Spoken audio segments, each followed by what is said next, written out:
Hello दोस्तों, नमस्ते प्रणाम। मैं संगीता कश्यप अपने यूट्यूब चैनल में सभी दर्शकों का स्वागत करती हूँ। मैं एक कजरी गीत लेके आई हूँ दोस्तों। अगर गीत अच्छा लगे तो कमेंट करके ज़रूर बताना, लाइक करना, शेयर करना, मेरे चैनल को सब्सक्राइब करना और कमेंट करके ज़रूर बताना दोस्तों गीत आप लोगों को कैसा लगा।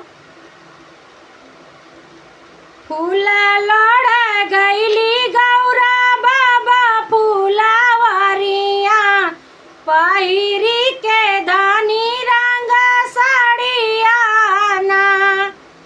फूल लोड़ गईली गौरा बाबा फूलावरिया पहिरी के धानी रंग साड़िया ना। बासा चढ़ल आवे साधु एक जोगिया देखी के गौरा गईली डेराई ना।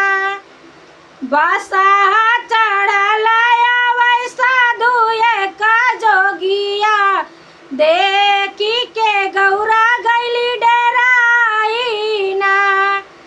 फूल लोड़ गईली गौरा बाबा फूलावरिया पहिरी के धानी रंग चुनरिया ना। फूल लोड़ गईली गौरा बाबा फूलावरिया पहिरी के धानी रंग साड़िया ना। रोवत रोवत गौरा घर जे आई आंगने में गई बिचलाई ना। रोवत रोवत गौरा घर जे आई आंगने में गई बिचलाई ना।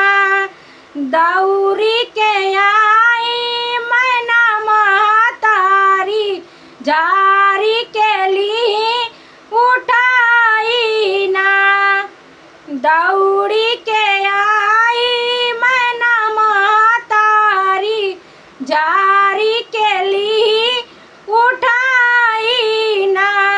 फूल लोड़ गईली गौरा बाबा फूलावरिया पहिरी के धानी रंग साड़िया ना।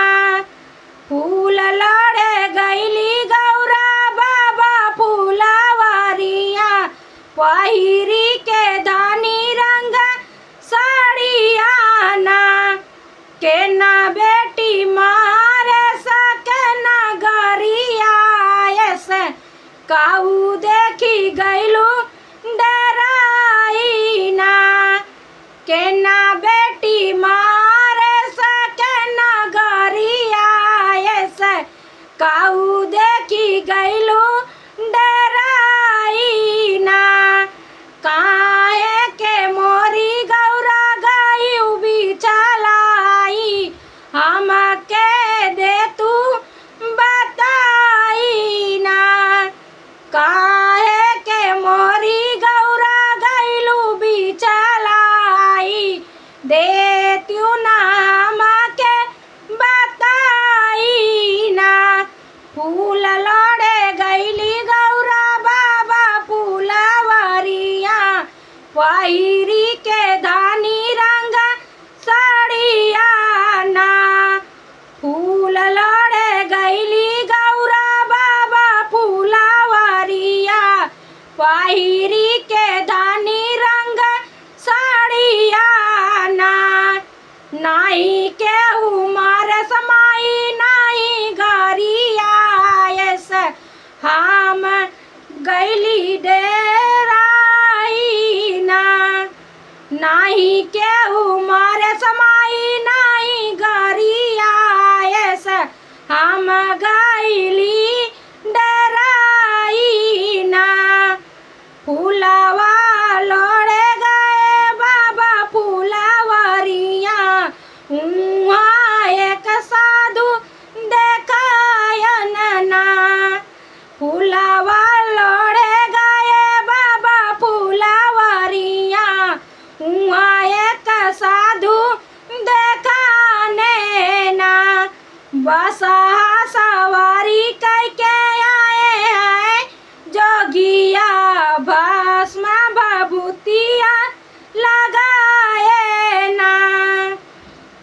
बसहा सवारी कैके आए हैं जोगिया, भस्मा भभूतिया लगाए ना। ओ नाही के देखी माई गए हम डेराई, आंगने में गए बिचलाई ना। ओ नाही के देखे माई गए हम डेराई, आंगने में गए बिचलाई ना। फूल लोड़े गईली बाबा, फूल लोड़े गईली गौरा बाबा फूलावरिया, पहिरी के धानी रंग साड़िया ना। फूल लोड़े गईली गौरा बाबा फूलावरिया, पहिरी के